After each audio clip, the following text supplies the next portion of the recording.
夢日記心霊探偵。気がつくと日本のどこかの住宅の廊下にいた。中は明日にでも貸し出せそうなぐらいに綺麗だったが、一発で心霊物件とわかるぐらいの独特のまがまがしい空気が流れていた。自分は男の目線を共有しながら見ている感じで、自分の意志で体を動かすことはできなかった。その男は30代後半で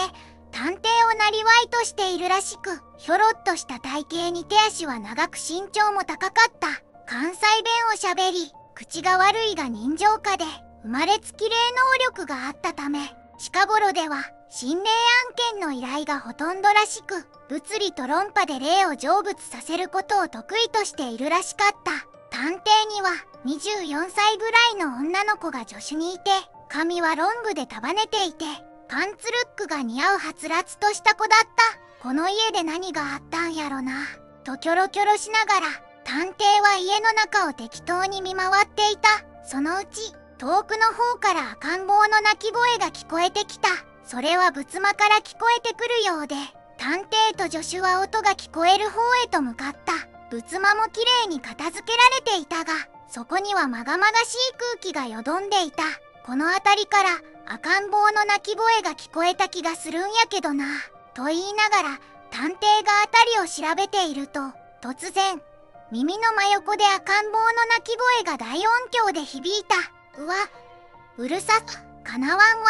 こりゃさっさと静かにさせんとあかんななんて言いながら、探偵が何気に積み上げられている座布団の上を見ると、さっきまではなかったはずの赤ん坊ぐらいの大きさの人形があった。探偵はそれを抱え上げると、論破除霊モードに入った。まるで赤ちゃんをあやすように。怖かったな怖かったな。このお家で怖いことされたんやな。かわいそうやな。でもいつまでもこんなところにとらわれとったらいかんで自分。ほら見てみ、外の世界は明るいやろ。空はあんなに青いんやで。お母ちゃんに怖い思いさせられたかもしれへんけどな。いつまでもこんなとこおらんと、早く輪廻の輪に入って新しい人生やり直した方がええで。いつまでもこんなとこおってもしゃあないやろな。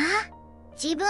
と論破したら赤ん坊は成仏して、泣き声はピタリと止んだ。探偵はとりあえずは一段落やなと言い終わるかどうかぐらいで、助手が突然仏間の横にある階段を駆け足で登っていってしまった。あ、こら、そっちは危ないのわかるやろ。何しとんのやと怒鳴っても無視して行ってしまったので、探偵も追いかけようとすると、先ほどの赤ん坊の人形が探偵の袖を掴んで、危ない危ないと言っている。探偵はその人形を座布団の上に乗せると、教えてくれてありがとな。でもおっちゃん強いから大丈夫やでと言いながら、人形の頭をなでなでして階段を登っていった。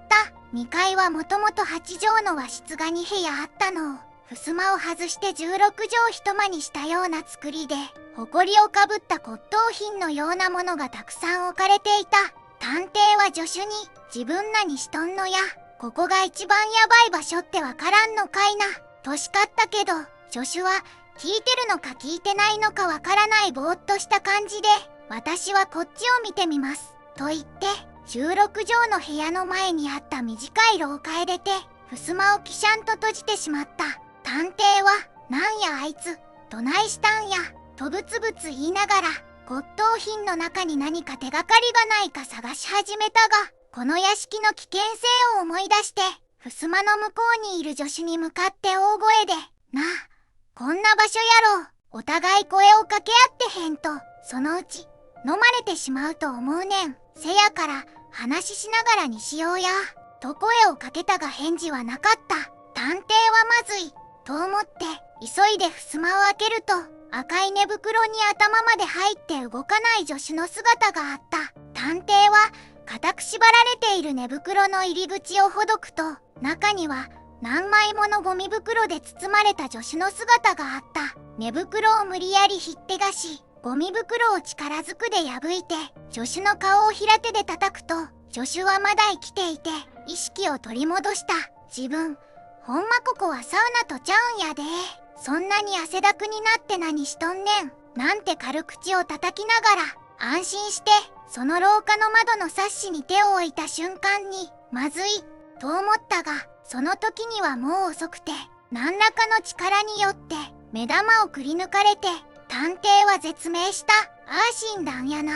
と、どこか自分が死んだことを他人事のように感じながら、起きました。最後まで見てくれてありがとう。また見てね。チャンネル登録お願いします。